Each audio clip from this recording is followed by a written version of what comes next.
ഞാനിപ്പോ ഒരു വെക്കേഷന് വന്നതുമല്ല, അതല്ല ഞാനൊരു റിസോർട്ടിലും അല്ല ഉള്ളത്. ഞാനിപ്പോ ഉള്ളത് UAE തന്നെ one of the most greenery inspire ആയിട്ടുള്ള ഒരു കമ്മ്യൂണിറ്റിന്റെ അകത്താണ്. UAE താമസിക്കുന്ന പല ആൾക്കാർക്കും മിസ് ചെയ്യുന്നത് നമ്മുടെ നാടൻ ലൈഫ് സ്റ്റൈലാണ്. കാരണം എന്താണെന്ന് വെച്ച് കഴിഞ്ഞാൽ ഇതൊരു ഹസ്ലിംഗ് ബസ്ലിംഗ് സിറ്റുവേഷൻ ആയതുകൊണ്ട് തന്നെ പല ആൾക്കാരും സിറ്റിയിലെല്ലാം താമസിക്കുന്നത്. അപ്പൊ അവർക്ക് ഈ ഒരു ലൈഫ് സ്റ്റൈലാണ് ഏറ്റവും കൂടുതൽ മിസ് ചെയ്യുന്നത്.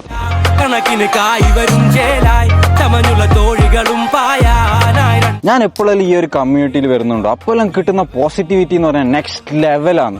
കാരണം എന്താ വെച്ചാൽ ഈ ബേർഡ്സിന്റെ സൗണ്ട്, ഈ മരങ്ങള്, ഗ്രീനറി എല്ലാം അതെല്ലാം വരുമ്പോൾ ഒരു വൈബ് എന്ന് വെച്ചാൽ ഡിഫറെന്റ് ആണ്. അപ്പൊ ഇവിടെ ഡെയിലി താമസിക്കുന്ന ആളെ കുറിച്ച് നിങ്ങൾ ആലോചിച്ച് നോക്കിയേ. നിങ്ങൾ ഇവിടെ ഒരു യൂണിറ്റ് എടുക്കുകയാണെങ്കിൽ 5% മാത്രം ഡൗൺ പേയ്മെന്റ് കൊടുത്താൽ മതി.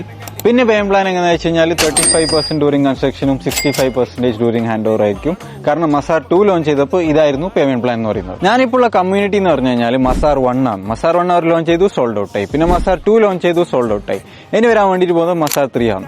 ഈ കമ്മ്യൂണിറ്റിന്റെ ബെനിഫിറ്റ് എന്താ വെച്ച് കഴിഞ്ഞാൽ ദുബായ് ഷാർജ ബോർഡറിലാണ്. അപ്പൊ ദുബൈയിലുള്ള ആൾക്കും ഈസിയാണ് ആക്സസിബിലിറ്റി, ഷാർജയിലുള്ള ആൾക്കും ഈസിയാണ്. അപ്പൊ നിങ്ങൾക്ക് ഒരു യൂണിറ്റ് വേണം താല്പര്യം ഉണ്ടെങ്കിൽ കോൺടാക്ട് ചെയ്താൽ മതി. നല്ല യൂണിറ്റ് നിങ്ങൾക്ക് എടുത്തുതരാം.